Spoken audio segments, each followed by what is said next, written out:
Hey, kia ora, Helen Brahms here, coming to you live from Surprise in Arizona. Hope you're having a super fantastic, sparkling day.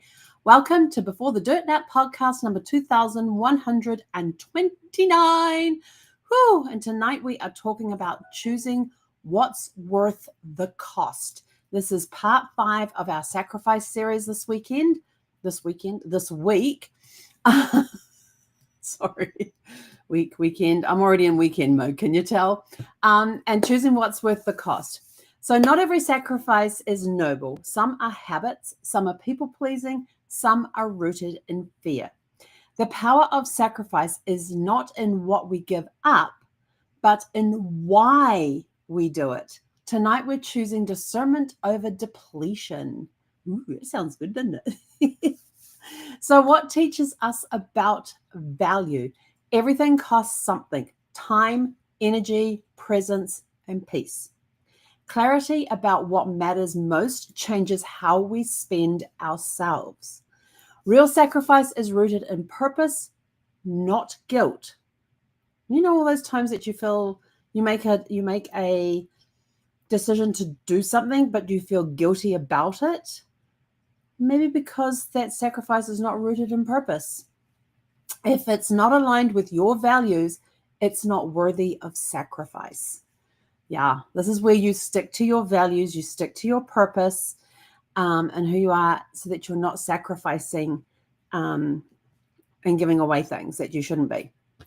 What happens when we sacrifice the wrong things? We lose our sense of self in the name of being good. We burn out trying to meet silent expectations. Yeah, I've had that happen to me too. We stay stuck in cycles that don't honor our calling. We feel resentful, but we don't know why. Oh, that's a good one.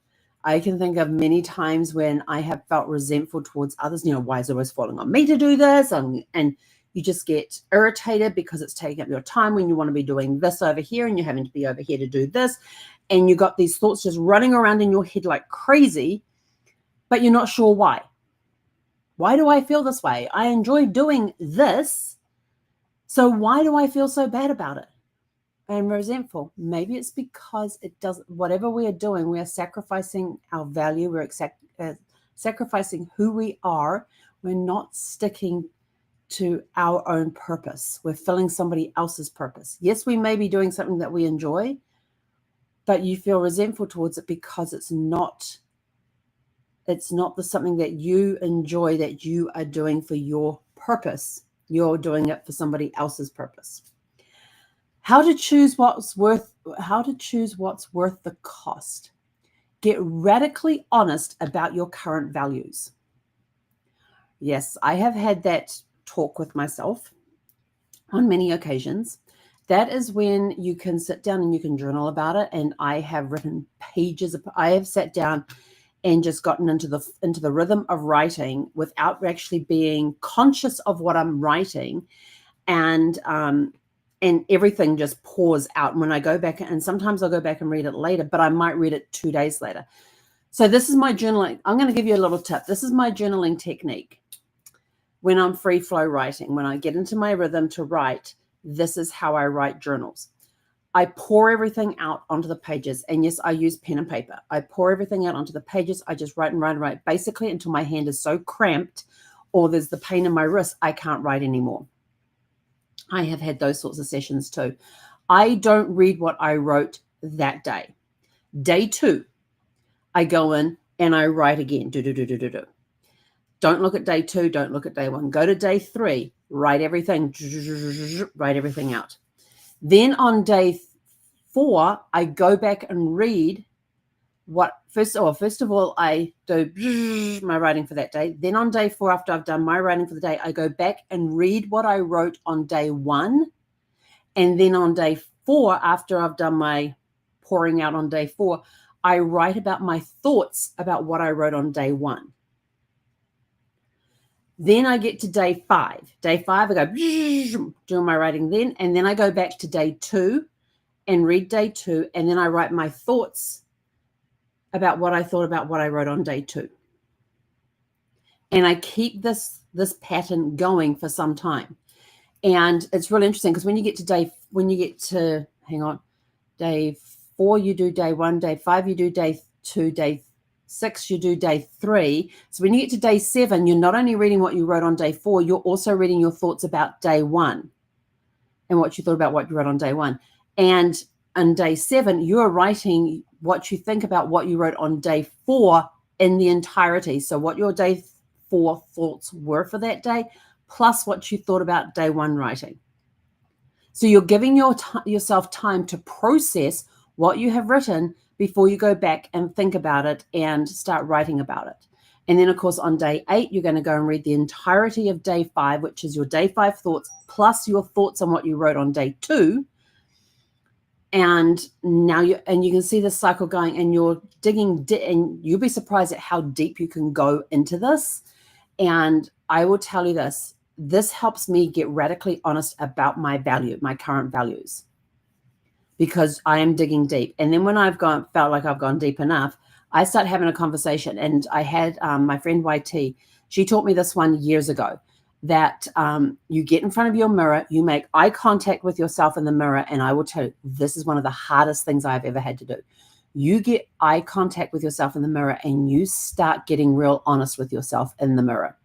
It is really hard to look yourself in the eyes in the mirror and have an honest conversation with yourself. It will take practice. You might last for like 10 seconds. It's okay. Just keep practicing, and it'll eventually come. I mean, even today, if I haven't done it for a while, I get back there and I look myself in the mirror and go, I can't do this. And I will turn my back to the mirror and just have a conversation with myself. And then I'm so like, no, I'm supposed to do it while I've got eye contact. I turn around and try to maintain that eye contact, and I get some words out, and it's like, yeah, I can't do that. This next one on how to choose what's worth the cost is something I'm doing on almost a daily basis. Ask yourself, is this taking me toward the life I want or away from it? I reword it, is this going to help me get to New Zealand or not? If it's or not, it gets put on the back burner, it gets turned down, whatever it is. If it's going to help me get towards New Zealand, then yes, we are absolutely going to do that. So you can ask yourself, is this taking me towards the life I want or away from it? Or you can put something specific in there, like, is this going to help me get to New Zealand or not? And then make your decision that way. Be willing to disappoint others in order to stay true to yourself. There are some people out there who will push their agenda on you and try to guilt you into going against your own true self in order to do what they want you to do. Be aware of that and tell yourself that it's okay to disappoint them because you're staying true to yourself. You will end up winning more respect from others when you can stay true to yourself, when you say, no, unfortunately, I can't do that. It doesn't help me stay true to myself. Nobody can argue with you on that one. They will try, but just stay true to yourself. Reclaim sacrifices that feel nourishing, not depleting. So there could be some sacrifices that you have made in the past where you felt good about those sacrifices. They gave you energy. They helped you be more creative, more productive. They were not depleting your sources and your own personal sources. They were in line with your values. They were in line with you, your true self, your integrity. Reclaim those instead of depleting them. So reclaim sacrifices that feel nourishing. The ones that make you feel like you're draining of energy, you can leave those on the sideline. Let go of the myth that you have to do it all. This was a big struggle for me during Brad's cancer battle. I felt like nobody could help me. I was the one that had to do everything for Brad. And that was a really hard pill to swallow when my cancer caregivers got with me and they raked me over the coals. You have to ask for help. You have to take care of yourself. You've got to learn how to ask for help. You can't do it all. They were telling me, you can't do it all. You don't have the physical, mental, or emotional capacity at this time to do it all. You're just going to burn yourself out. You will end up not taking care of yourself. You'll end up getting sick. They were telling me all the things. You'll end up getting sick and then you can't take care of Brad. So you're going to have to get somebody to come in. So let go of the myth that you have to do it all. That's basically what they told me. So yeah, that one was a hard pill for me to swallow. Even today, it is still a hard pill to swallow asking people for help. I don't know. I don't even know where I got the idea that I have to do it all. I have no idea. Looking back over my life and everything else and things I have done, where did I get the idea that I have to do it all? I have no clue where that came up. It's going to take a lot of journaling and writing about memories and things to see if I can pinpoint, maybe not pinpoint, but kind of find that area in my life where I have to do it, where the idea of I have to do it all came into existence in my life. I don't even remember when that happened. For your legacy connection, the sacrifices we choose shape the legacy we need. Remember, sorry, we leave. I said need, didn't I? Yeah. Okay. See, I'm not perfect. I make mistakes.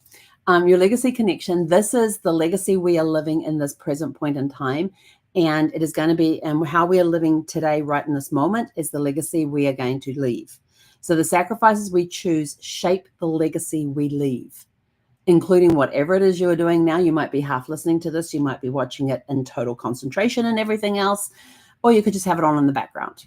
And it's just like the Charlie Brown, wow, wow, wow, wow, wow, wow, going on in the background. But if you're choosing to take notice and pay attention, and maybe you find something in here that clicks in alignment with your true self, and you go, I'm going to give that a go, then that's okay. You make those choices. So you get to remember the sacrifices we choose shape the legacy we leave. Let yours reflect clarity, courage, and conscious alignment, not obligation. That's a good one for you. You want clarity, courage, and conscious alignment in your legacy. You're not doing this through obligation. You're doing it because of a conscious alignment. Your presence is far too sacred to be spent on the wrong things. So if something doesn't feel right, stop, analyze it. Do I keep sacrificing this over here in order to do this? Or do I let this go so I can do whatever I need to do over here? Am I staying true to myself with that? Is it reflecting my clarity, my courage, my conscious alignment, or am I doing this out of obligation? Start asking yourself those questions. Speaking of questions, we have reflection questions, which if you have your porch light reflection. Oh, and I have to say a huge shout out to everybody who has purchased a copy of this.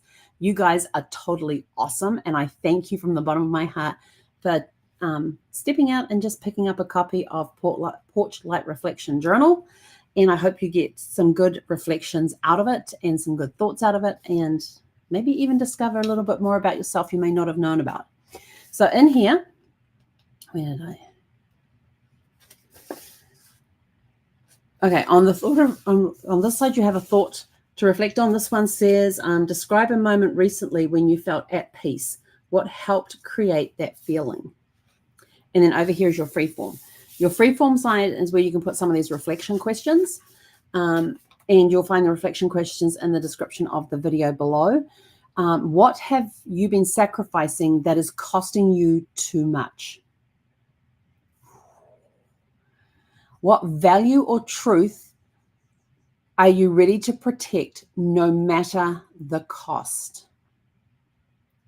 What does a healthy, aligned sacrifice look like for you, right now? What does a healthy, aligned sacrifice look for you right now? Remember, those questions are down in the description below the video, and you can grab your own Porch Light Reflection Journal just by scanning the QR code up here in the left-hand corner. And with that, we are going to leave you with your closing thought of the day, which is your peace is too expensive to trade for someone else's comfort. And with that, we are out of here. Go out, have a super fantastic, sparkling evening, and we'll catch you guys back here tomorrow evening at 6 p.m. Pacific. Hey, konara.